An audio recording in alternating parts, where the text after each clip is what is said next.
Hello and welcome to our video contemplation of day signature 61. This frequency corresponds to the Ace of Hearts, the prime instinct to engage, and the heart virtue of generosity. It is represented by the angels of liberation and inspiration. So we have the 39th angel of liberation, who walks the pathway of stimulation to become the embodiment of autonomy. And then we also have the 61st angel of inspiration, who walks the pathway of mystery to become the embodiment of miracles. Yes. Okay. So lot to go into here. yeah, again, every single day is such a pleasant treasure hunt of not just words and ideas, but memories. It's like we know that these specific keynotes, these specific signatures and angels and themes are calling something out of us, something which pre-exists our arrival at these day signatures, something inherent. So every day we meet these new words, it's like discovering the same jewel you've been poring over for days and days and weeks and months and years and decades anew every single day. In this case, the 39th angel is one we've worked with before. Yes. And it feels new again because now it's in a new place, paired with a new angel. It's new again. Yes. So this is very fun for us to discover for ourselves and, of course, to share with you. We do have a lot of ground to cover. And as usual, we'll begin at the beginning, which is the Ace of Hearts, the Ace. We're going to spend a lot of time here. For now, we'll tell you what the keynotes are, but I think that those keynotes will end up being the bow that we tie on this whole nest of discoveries that we're unraveling today. So what are those keynotes? So the keynotes for the Ace, there's two keynotes for each number in the set of suits. So you have 1 through 10 or Ace through 10. And the Ace is ownership and beginnings. So the Ace would be more or less equivalent to the number 1 in this sequence. But it's also the Ace. I mean, the Ace is a powerful card when you're playing cards. It's a powerful beginning point here too. Right. Yeah. Okay. So ownership and beginnings. Yeah. I think the beginnings is kind of the obvious one. It's certainly something that follows through even traditional tarot. But ownership was a surprise to us. Some of these keynotes, some of these contemplations pair very nicely with the traditional values that we've kind of grown up around. Something like this feels really new. We've not recognized this or heard about this before, but in our contemplation of the tarot, the liberated tarot, it's obvious as can be. And every time we meet an ace, it becomes more obvious. It's confirmed once again. So ownership. We're going to spend some time focusing on this, but I had this thought earlier while we were preparing for this moment. And I thought, this idea of ownership reminds me anyway of our signature frequency. I was kind of getting excited about the signature frequency. The signature frequency is the frequency sum of your first name and last name. So for me, the name Timothy Brainerd, literally what I would write in my signature, produces my signature frequency. Right.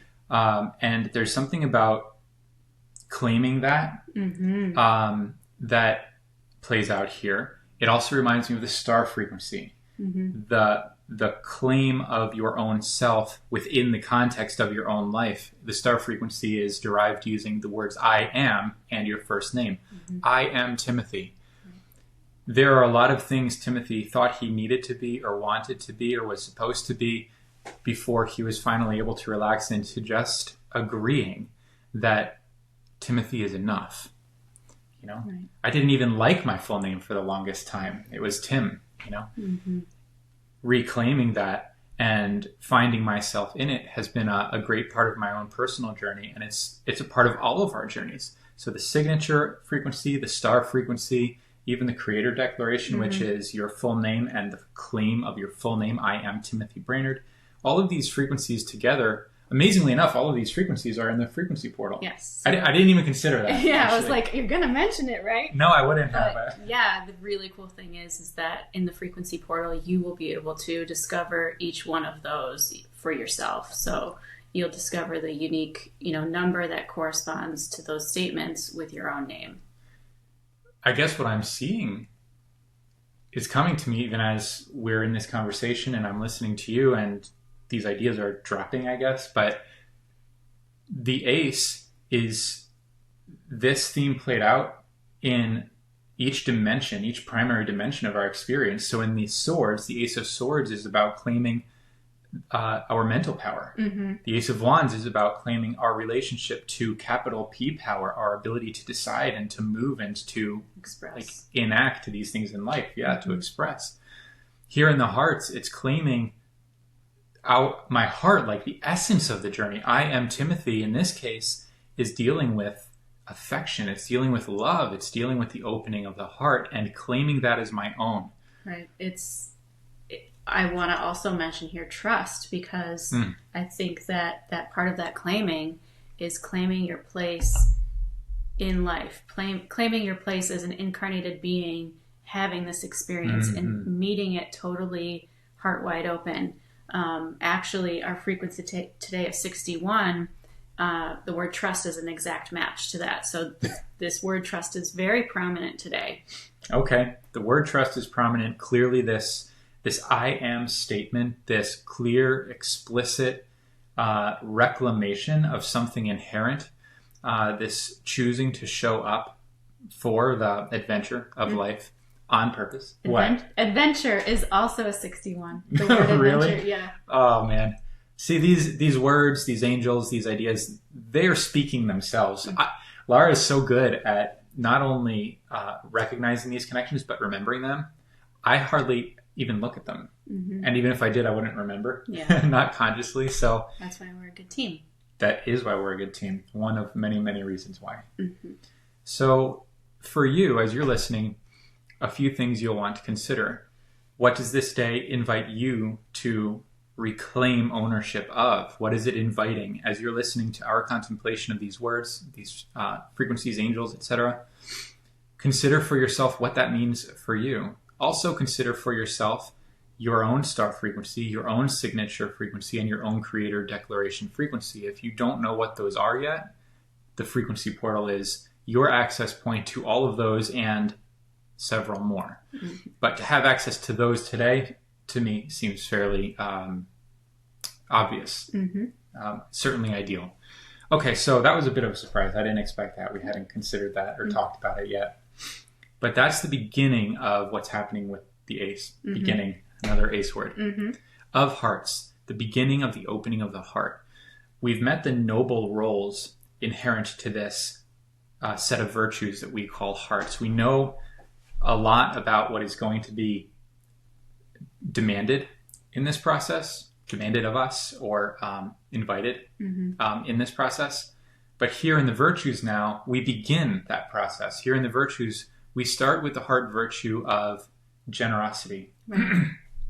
Yeah, it's very closely linked to trust again, because I think that in order for us to really receive the generosity of life, of the universe, we have to fully trust. We have to fully open our hearts.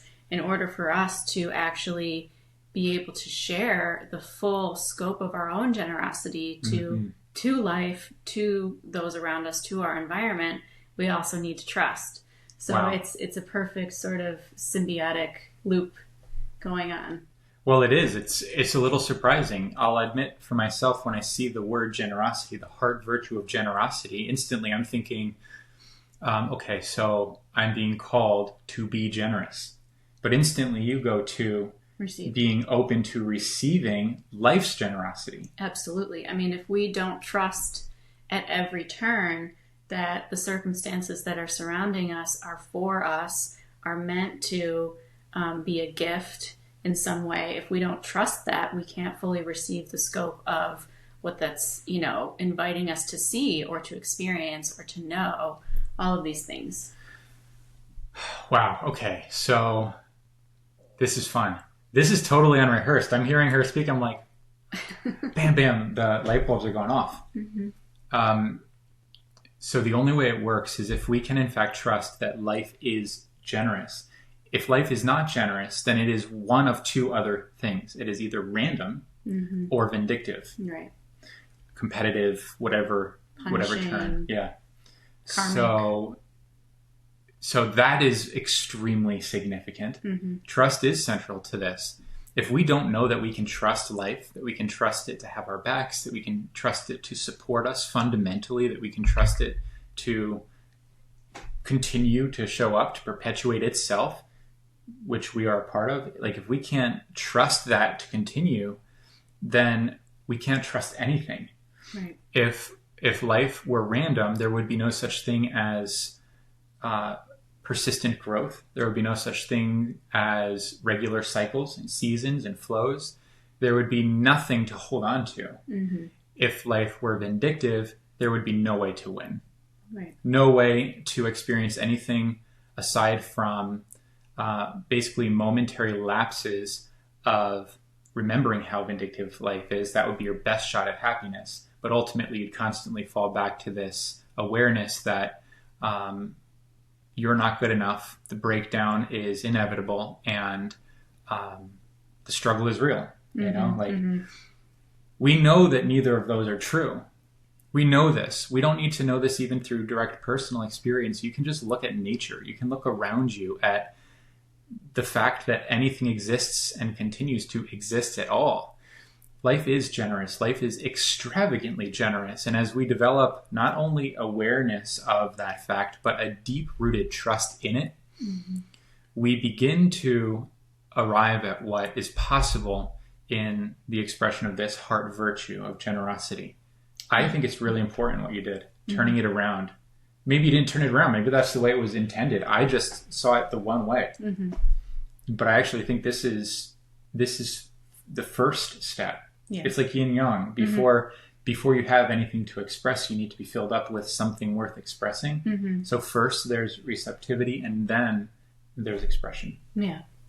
I think it's also really closely linked to the prime instinct for today's frequency, which is the prime instinct to engage. It comes from the fifth prime, which is called mastery. And this is exactly what is required of us, or what our instinctual, approach is to this generosity. Because in order to really, be able to extract or benefit from the generosity, or be able to express it fully, we have to be willing to engage with it. It's about fully heart-opening engagement with your environment, with others, with yourself. And that's how those two, I think, are really closely tied. Oh, yeah. It reminds me of that theme of intimacy. Affection, too. All of these things, the whole journey through the hearts is going to demand this closeness and this sensitivity, this openness and responsiveness. So that makes really clear sense to me.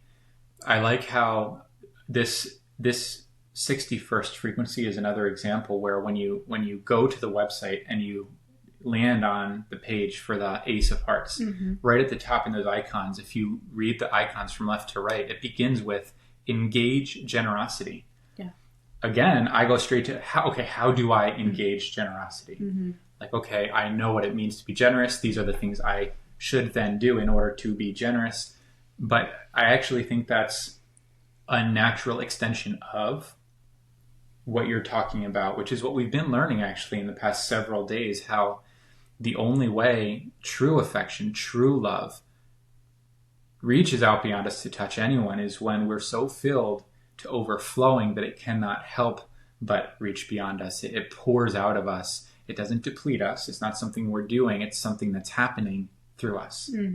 That's what we find here too. So engage generosity now, from your angle, from this perspective, it's reminding me of something altogether different. Now the question of how do I engage generosity is how do I become open to receiving that generosity? You engage the generosity by permitting its entrance into your life, by becoming available to something which has always been accessible. that's an altogether different question. Actually, last night, okay, can I tell them about the game we played last night? Sure. It was the first time we've ever done this, but we actually had a lot of fun. So working with the frequency tables, the words table in particular, you can kind of play a random number generator game. You could use a random number generator online to pull up any number and then find a message connected to that number. We've done this before. It's a really fun way to use the words table as an oracle. Absolutely. I mean, it works with any numbers. If you see a number on a license plate or a number jumps out at you, or you see an angel number, you just plug that into the words table and any number of messages will be connected to that number as an exact frequency match.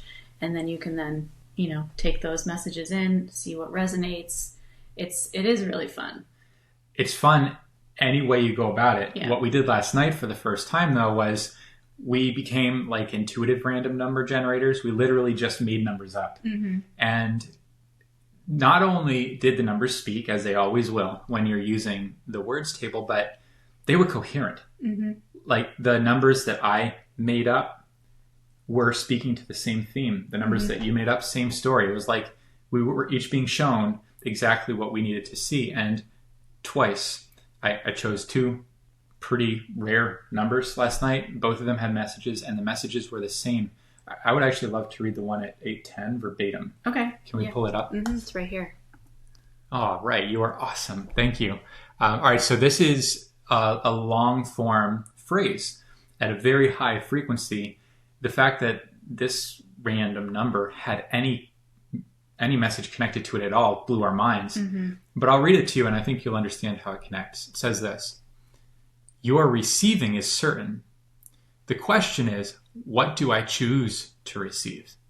We suggest that you choose what is highest and best. We suggest that you choose what is good. This might sound like something we wrote to fill the words table, like we wrote it to you. It isn't. This is actually a verbatim message from the Angel of Worth. And I only just added this within the past couple of days. So it's a fresh message to the tables, but an older message to us from the angels. It's one we've been living with. Very familiar to us, but I clearly needed to be reminded of this for a lot of personal reasons at the time. It's not random that it was delivered last night before this recording today, because it answers the question we're asking. How do you engage generosity? How do you become available to receive the extravagant generosity of life? That's how. You choose to receive what is highest and best. You choose to receive what is good. How do you do this? By tuning to the good. Our message today that we gave away in our wallpaper, our mobile wallpapers, is tune to the good to receive. That's just too good. Like it's exactly aligned. You have this step-by-step delivery system between last night's message, this morning's wallpapers, and this moment now, where we ask the question of how. How do we show up to receive the benefit of infinity itself pouring into and through every one of us all the time? That's how. We tune ourselves to the very highest and the very best of what we are able to see or consider at any given time, and then we continue to grow that. Yeah, the 14th Angel of Worth actually walks the pathway of receptivity, and the embodiment is supreme bounty. So wow. If you want to know more about how to receive, this whole angel session goes into depth about this process. You're right. And this whole session is available on our website to read for free at any time, and I would suggest it'd be a good one to read today. Yeah, in fact, this is another one of those cases where while that particular angel in that particular session is in no way directly connected to this frequency that we can see, it's here in the signature of the day. It showed up on purpose for us, and since we are the ones getting to transmit all of this to you, it's clearly also here now for you. So if you've got the time and the inspiration, run with that inspiration. That's one of today's words. Run with that. It's the 6th session with the Angel of Worth. That's the 14th angel. So pretty cool connections right out the gate.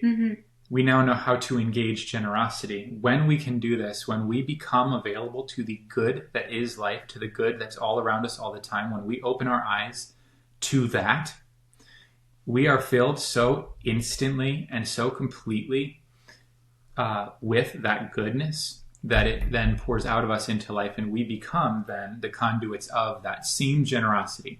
No longer does a Timothy have to try to be generous in spite of his fears, in spite of his insecurities, in spite of however much money he may or may not have. These are no longer questions or concerns at all. There's no in spite of anything. I am so filled with awareness of the goodness that life is that I become a figure of, or an expression of, that same goodness. That's how to engage generosity. Mm-hmm. Another symbiotic feedback loop, and another reminder that when we're doing it right, it costs us nothing. Another reminder that true power is always an effortless affair, which is what the angels have told us as well. Mm-hmm.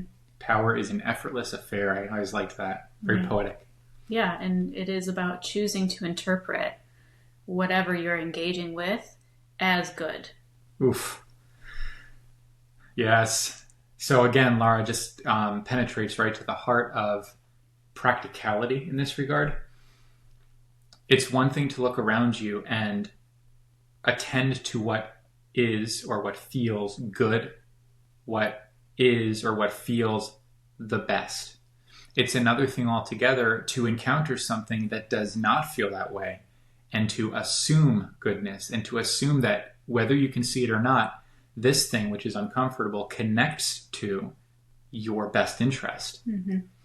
That's where that theme of trust comes in. Mm-hmm. Because, and this is where we're going to ultimately connect to the 61st angel, I think, on the Pathway of Mystery, where we don't get to see the end from the start. We're constantly moving through this fog, so to speak, in that we don't get to know the details. We just get to know the essence of whatever those details are unfolding or unraveling before us step by step by step along the way.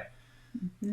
All we can see is this is uncomfortable, or I don't like this, or I hate this, or this hurts, or this isn't fair. Right.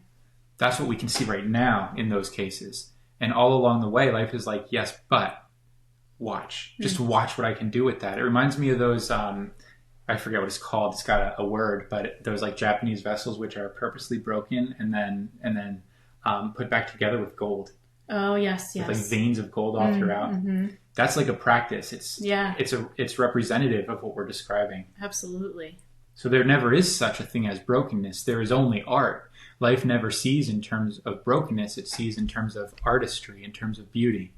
That's another angel, by the way. Oh, and you're seeing something. The word artist is a 61. So is lover of beauty. Yeah. Oh, this is cool. So artist itself is a 61. Mm-hmm. Great. I did not know that.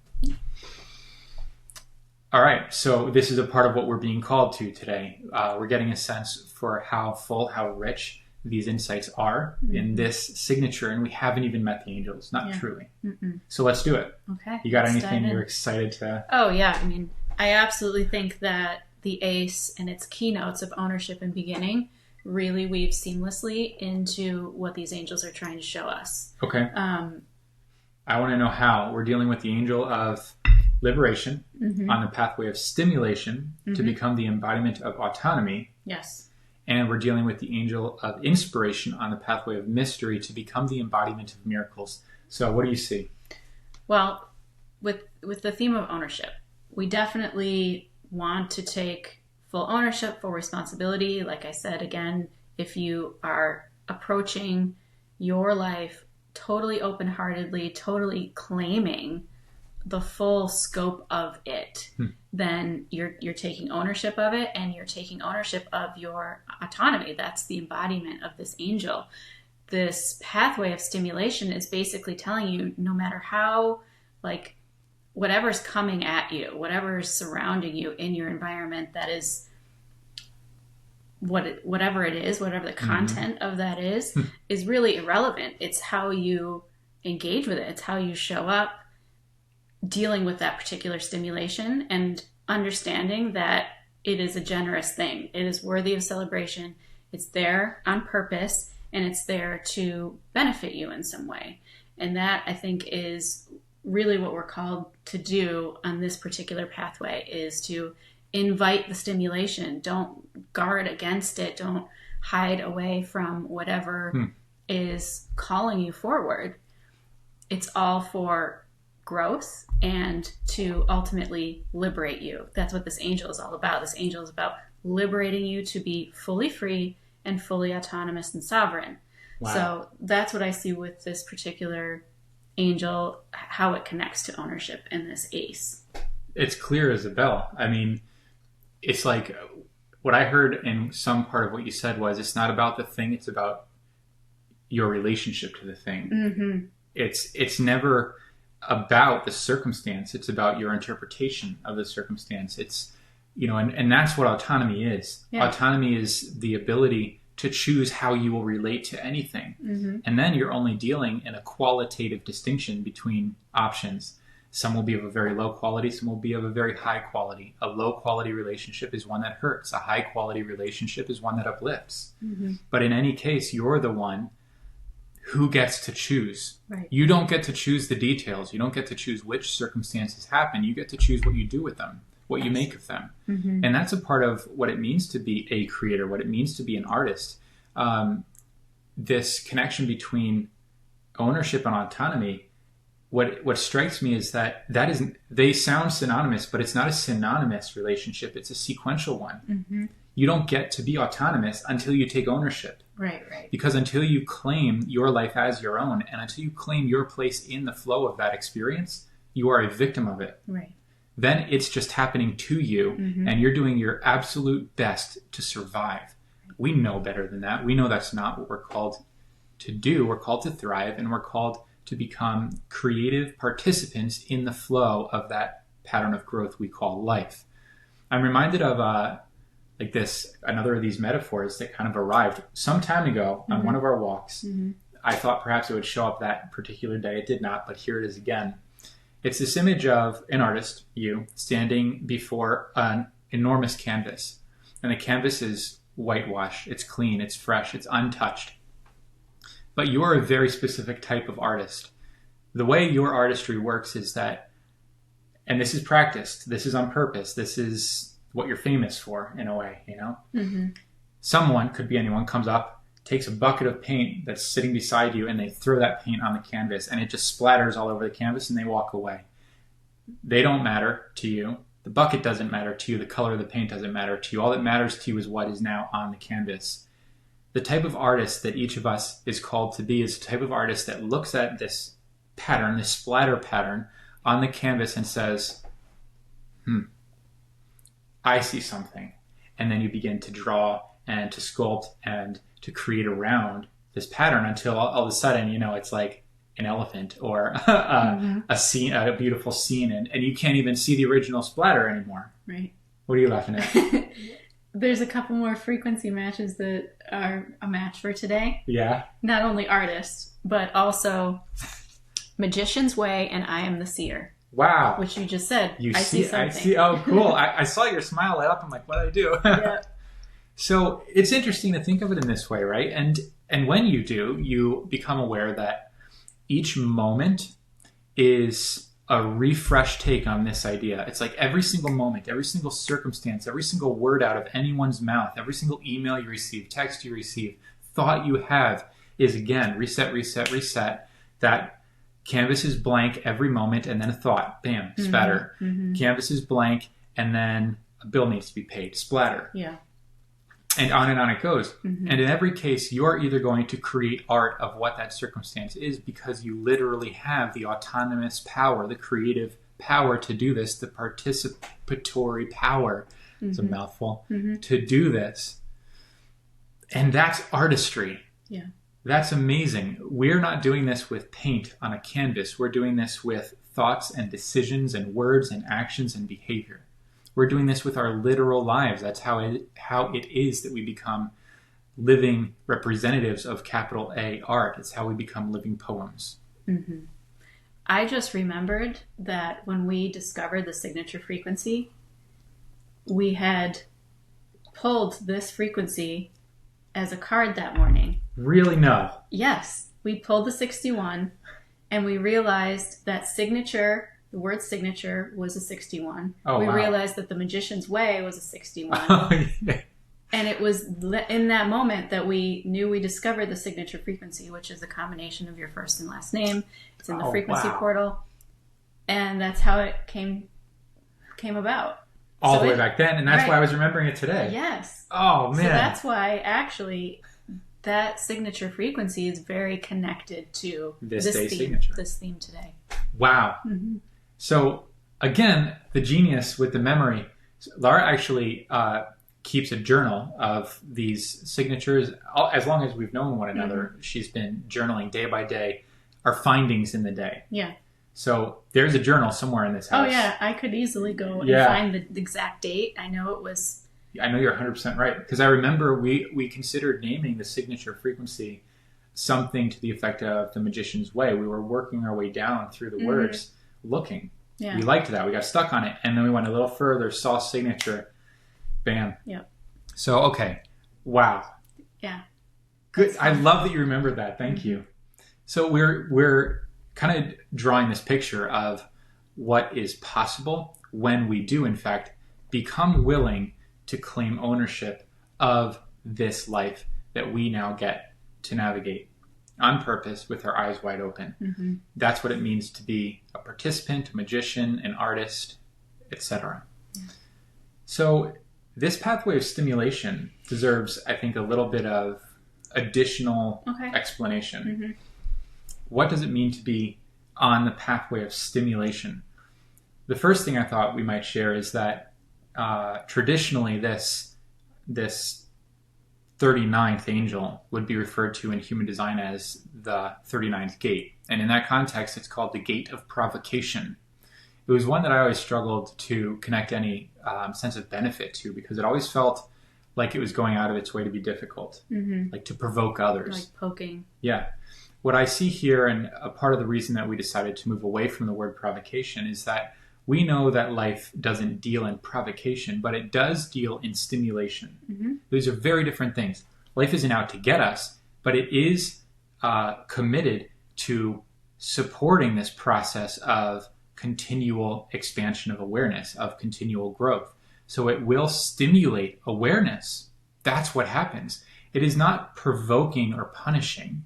Right. It's not trying to get a rise out of you. It's trying to help you rise. Yes. Sometimes these words come out, and as they're coming out, I'm like, ooh, that's good. Wow. You know? But I've never thought them or spoken them before. So that was one of those. I couldn't keep a straight face. Especially not when I see you responding. I'm like, it's over. That's how you know I'm not like a genius. I'm more just like that conduit. Yes. Like, I don't know where it comes from, but that's what it is. Mm-hmm. That's what's happening here. So the pathway of stimulation, like generosity, is about what you receive and also about what you emit. Mm-hmm. Life does poke.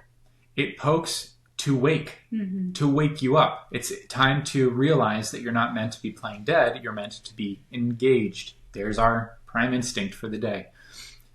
So life stimulates awareness. It constantly offers opportunity. You know what that stimulation is? It's the guy with the bucket throwing the paint. It's your life. Your life is the literal point of stimulation, moment by moment, as you are given opportunity after opportunity to remember yourself, to reclaim the power that is yours, the role that is yours and yours alone to fulfill. And as you become awake to this, as you begin to walk your path on purpose, as you permit that stimulation to awaken you, what happens is that you become a stimulating agent in your circle of influence, in your world. Again, stimulation can feel like poking. It can feel quite uncomfortable. It can tend to kind of like cause people to get their hackles up. I don't know, is that the right phrase? Yeah. Like in response, it can cause people to feel defensive or to compare themselves to you and to become upset with the difference they're seeing. There are any number of ways in which your autonomous movement, your personal liberation could actually appear quite intimidating to the world around you. But once again, we know that life doesn't deal in provocation and punishment. It deals in stimulation. So what you need to know is that regardless of what anyone says, regardless of the opinions that may or may not be expressed to you or around you about you. What you need to know is that any impact your wholehearted, generous, beautiful, new way of liberated movement produces, whatever that produces, I kind of lost myself in that string of words. Whatever your life produces from that place is going to stimulate awareness in others too. Whatever they might think about it or say about it, that's what's actually happening. In fact, anyone who does react verbally or directly in any way is proving just how powerful your impact is because they're responding to it. Mm-hmm. If your impact was inert, there would be no response. It would be as if it weren't happening. They wouldn't care enough. Right. But if there is that sense that, it's unacceptable or uncomfortable, that very fact is confirming what we're saying here. Mm-hmm. It's saying that your impact is large enough to stimulate some response. And because we know what we know about life, because we know we can trust that life is only good and only out to improve and to expand, we can know that whatever we might think about it now, whatever we might see of it now, it's always for the benefit of all. That's the pathway of stimulation. Mm-hmm. So far beyond provocation. We're not going around pushing buttons. We are now fully committed to our own path, our own life, our own way, and the discovery of that. We're committed to the creation of our own art, our own world, our own paradise. It's all internal, totally selfish in this regard. It is no longer about debating, no longer about opinions. No, I was going to say opinionating. That's not a word. It's no longer about opinions. It's no longer about anyone outside of you. It's only about you. And that actually has a greater impact than all of the effort we used to spend in our attempts to debate and to justify and. So this is what the pathway of stimulation is. You will become a stimulating agent in your world. You will help to stimulate the awareness within others, whether they're aware of it or not, whether they like it or not. That's what happens. Mm-hmm. And all of this is the embodiment of autonomy. Again, it's not about anyone else. It's about you and your willingness to move your way in your life. That's awesome. That is complete freedom. That is complete liberation. Now you take off the concern that you've carried all this time about what others think. Mm-hmm. That has zero part to play whatsoever. Yeah. That's really something to think about. It reminds me of Rick Rubin being asked if he ever considers what the audience might think when he's creating something, and his response instantly is like, nope, never. Mm-hmm. Mm-hmm. I don't create art for them. Yeah. Do you realize that your life is the ultimate form of art? And that whatever any artist or producer has ever had to say about their music or their painting, it's far more significant that you and I and Laura all find a place within ourselves where we too can say, nope, never. Mm-hmm. I don't care at all about what the audience thinks. Mm-hmm. This is my life, my work, my art. I'm going to create it as I wish. Mm-hmm. And inevitably when we do this, the others catch on in time, because there's nothing more beautiful than Alara being Alara, you being a you. Nothing. That's beauty with a capital B. That's artistry with a capital A. Our responsibility is to permit that artistry to express itself in this life now, in these bodies, mm-hmm. amidst the circumstances that we don't understand. And that leads us to the pathway of mystery. It does. Yeah, because I think what this pathway is really calling us to is the now moment. Yep. And that's how this pathway actually really connects very well to the Ace of Hearts and the keynote of beginnings, because each moment is a new beginning. Every mm-hmm. now moment is a mystery. Yeah. And we have to meet it as such and be willing to engage with the mystery, to see the unknown as a beautiful thing, as a generous thing, as an exciting thing, as a stimulating thing. Yeah, that's right. And also to realize that, the embodiment is miracles. Like, that's awesome. Yeah. And you only get a miracle if you're surprised by the outcome, if mm-hmm. you are not anticipating what is actually going to happen or trying to figure it out. Yeah, right. You have to, again, approach this pathway with your heart wide open, being totally willing to trust it. You're 100% right. This connection between stimulation and excitement, we should have made that connection earlier. Let's be clear. What is stimulation? It is excitement. It is literally to have your heart excited by something in life. Like it's a spark and it ignites something. That's awesome. I mean, it is excitement. Honestly, if we're no longer worried of being provoked or punished, then every input, every stimulating input is cause for celebration. It's exciting. We want that.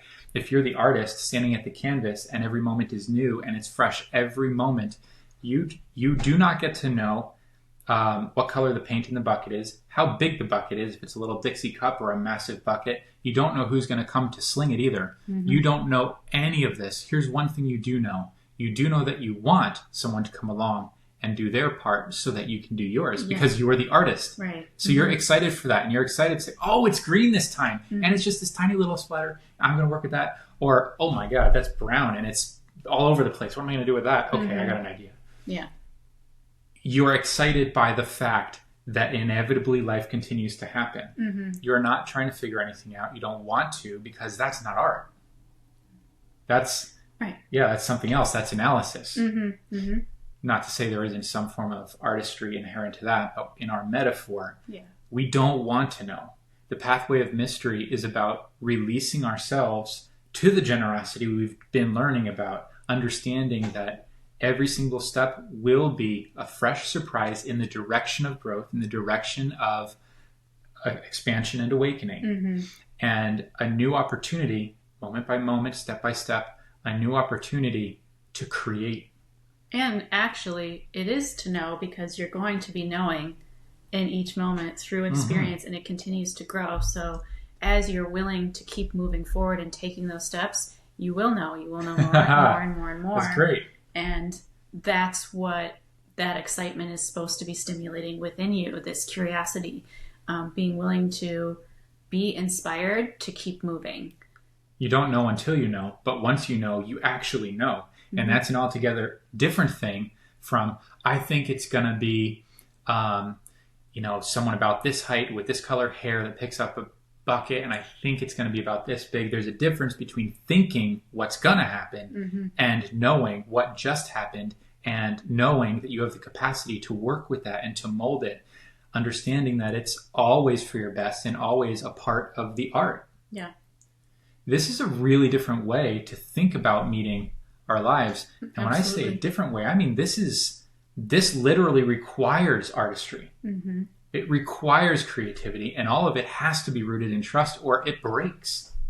If we're not willing to trust that all these different factors playing out over and over again are literally and exclusively for our benefit, we are not going to be interested in that version of art. If it's possible that one of these little travelers comes along with a bucket large enough to suffocate you in, to dunk your head in until you die, you're probably not going to want to stand there and roll the dice on that forever.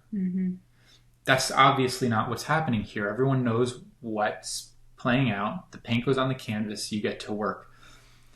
It might seem like a silly metaphor, but I just don't know of any other way. Oh, no, it's great. Yeah, to connect practically to what's happening here. Because the fact is, before the end of this very day, we're all going to meet those paint splatters in our life. Things will happen. Conversations will be had. You're going to scroll through Instagram and see something that you may or may not like. Keep in mind, in this example, not every splatter is uncomfortable. Most are not. In fact, 98% probably aren't. Most of life happens comfortably and excitingly. What we need to learn to do is to recognize that all of life is worthy of that same excitement, that there is no such thing as a bad sign, a bad message, or a bad experience. There is only unhelpful interpretation. Yeah, our oracle message today, our mobile oracle message was alive for the pleasure of living. That's really, really poignant right now. Alive for the pleasure of living. We do get to permit ourselves to encounter this life as a pleasure. Not every now and again, not accidentally in those special pockets of surprise, but on purpose, over and over again, forever, no matter what. this is not something I've yet perfected. But we never do.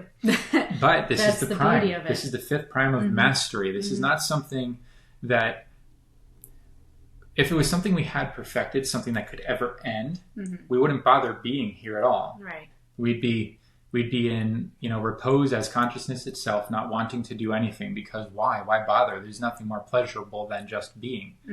We come here because we want to live things out, because we want to grow through the process of living things out, because just being is not the same as being and expanding forever. Infinity must move, or it isn't infinity.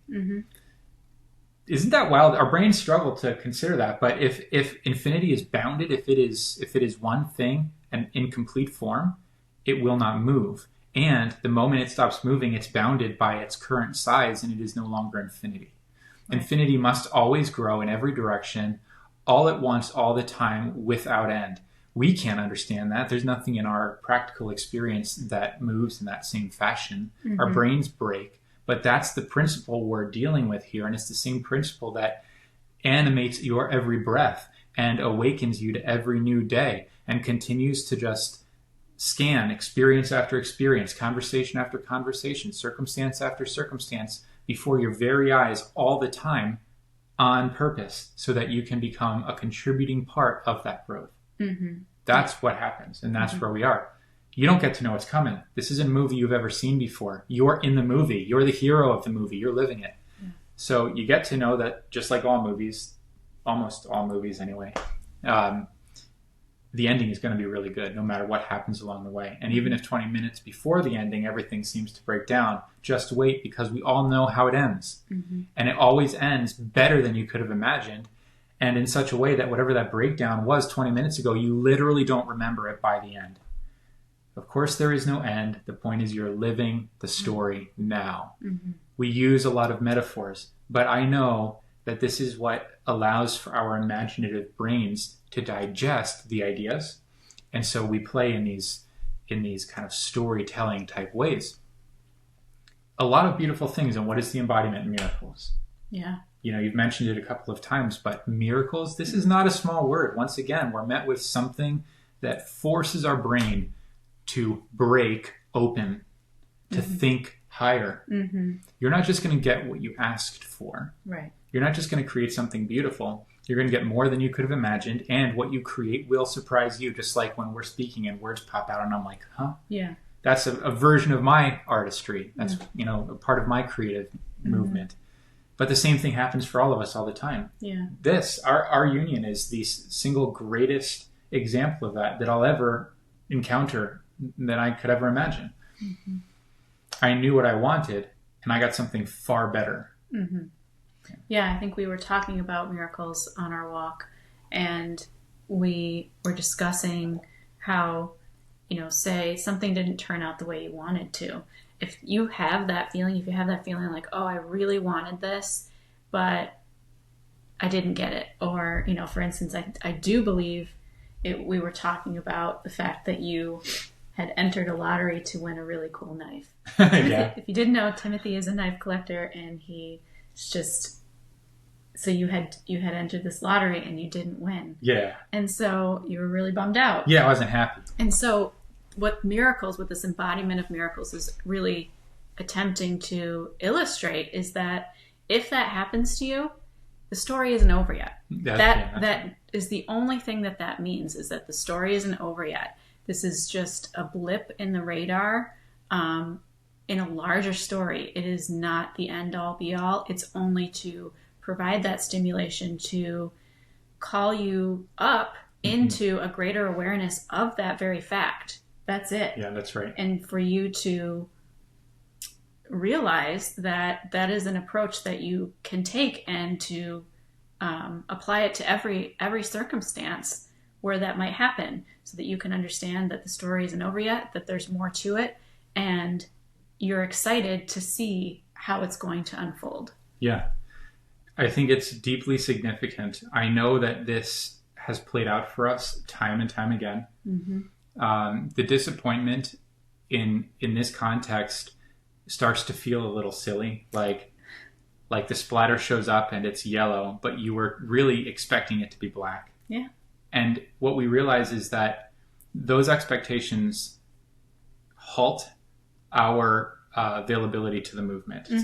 As long as I'm standing there thinking like, dang, I really thought it was going to be black and I had this big plan worked up around it being this other color, I am not creating art with the yellow paint on the canvas. And so we learn to become very empty vessels in terms of expectation, because whatever it is we're encountering at any given time is a part of a movement. And like Laura said, the story isn't over yet. The fact that it isn't the color you thought it was going to be only tells you that it was a little silly of you to think it was going to be that color when you couldn't possibly know. Just stick with it. Stick with the art. Yeah. And, in this example, we're not going to go into details because why waste their time on a knife? But many things have unfolded since I lost that lottery that have only benefited not only me, but the whole community of nerds that also love knives. There was something happening that was far more significant than a knife or winning a lottery. It was about something that, frankly, none of us could have imagined it would be about. Exactly. And it's ongoing. It's not like it all came to this culminating point and now, we're sitting high on the hog with all of this awareness. The awareness we have is keep watching. Exactly. And that's all we're left with on the pathway of mystery. Keep watching. That's actually, again, bringing me back to this fifth prime of mastery. That is the true mastery, is realizing the story never ends and it just keeps going. That's right. The true mastery is understanding that there's always more to see. There's always more to the story. We never arrive. We just keep expanding. That's and good. We expand in wonder if we choose it. The true master is a perpetual student, and that is exactly what makes him or her a capital M master. They remain responsive to this never-ending movement that is life. That's what we're being called to do. It's one thing, and an amazing thing, if you can do this on the subject of mathematics or martial arts or any of the other number of infinite things we could become masters of. But what we're being called to is to become masters of our own personal worlds. What? That is the ultimate form of mastery. I think it takes a very special listener or viewer to meet us in this understanding. If you're watching this and some part of you is like, yeah, I want that, realize that there are not many other people out there who are like, yeah, I want to become a master of life as a holistic movement. I want to become a master of producing my own paradise. Yes, you think being a nerd for knives is nerdy. This is like next level nerdy. Like you are absolutely one of a very select few who is stimulated by this high of a frequency. This is a special form of mastery. It is a complete engagement of your whole self in capital L life. Wow. That's why all of this, if allowed, is going to produce the embodiment of what? Miracles. That's what comes of this. It is a large life we're called to because it is a large life that we deserve. And this is what we find there when we claim it. And there's your bow of ownership. Yeah. Yes. Very good. Pretty neat. We're always at the beginning. I didn't see that coming through with that canvas example, beginning and ownership. Yeah. This was a cool one. I mean, I have the chills. I'm like, wow. Me too. Okay. I think we've got a good sense of what we get to do today, what we get to celebrate today. And, the version of ourselves we get to see in the mirror when we look. I know what I'm going to be doing. Tell me. I'm going to be looking at my signature frequency. Me too. That's exactly what I'm going to be doing. Let's share what our frequencies are in case our viewers might like to know. So your signature frequency. The cipher would be Laura Brainerd. Yes. And the frequency is 66. Yes. And mine is 91. Yes. So I love the 66. So cool. But I love my 91 too. Yeah. So we're going to be working with those. We would love, if one of you is watching this and don't already have that, and we would get to make that for you today, and you could join us today, that is the coolest thing I could possibly imagine. So anyway, if you're listening and you want to be a part of that, let us, be a part of making you a part of that. Check out the frequency portal. There'll definitely be a link for that. Yeah, good. I'll in make the sure show notes today. Great. Thank you. You surprised me all along the way. Yeah. Very good. Thank you for being here. We'll look forward to seeing you for the next day signature, which will be 62, another really fun one. But for now, we breathe into this. We'll probably go for a walk and just see where this day leads us. Okay. Thank you again. We'll see you very soon. Bye. Goodbye for now.